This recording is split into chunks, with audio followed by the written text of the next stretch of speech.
Assalamualaikum warahmatullahi wabarakatuh. Halo mahasiswa UT yang berbahagia, bagaimana kabar rekan-rekan semuanya? Semoga rekan-rekan mahasiswa dalam keadaan sehat walafiat, bahagia, dan tentu saja dalam lindungan Tuhan Yang Maha Esa. Rekan-rekan mahasiswa UT yang budiman, kali ini rekan-rekan mahasiswa akan menyimak penjelasan ringkas mengenai sastra dan media. Dalam kegiatan ini, rekan-rekan mahasiswa diharapkan nantinya dapat mengidentifikasi dan menjelaskan konsep dasar dan hubungan timbal balik antara sastra dan berbagai bentuk media. Rekan-rekan semuanya, media memainkan peran penting dalam perkembangan sejarah sastra Indonesia. Media bukan hanya menjadi saluran penyebaran karya sastra, tetapi juga berfungsi sebagai medium representasi sosial, budaya, dan politik.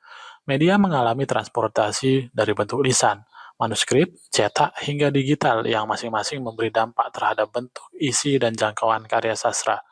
Transformasi digital membawa implikasi besar terhadap pola produksi, distribusi, dan konsumsi sastra. Penulis dapat mempublikasikan karyanya secara mandiri melalui platform digital, sementara pembaca tidak hanya mengkonsumsi, tetapi juga berpartisipasi aktif dalam menafsirkan dan menyebarkan karya sastra.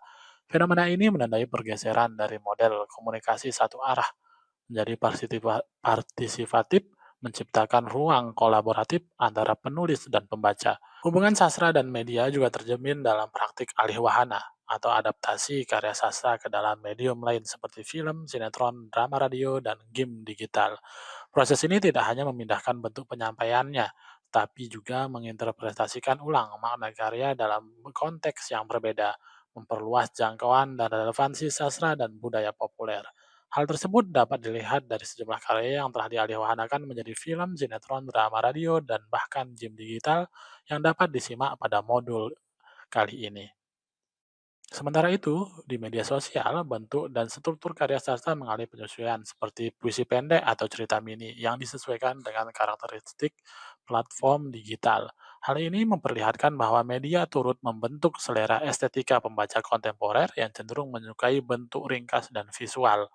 Sastra dalam konteks media digital tidak lagi hanya dimensi estetis, tapi juga bersifat ideologis dan ekonomis. Sastra dapat berfungsi sebagai wacana tandingan terhadap narasi dominan dalam media, menyuarakan keberagaman identitas dan ketimpangan sosial.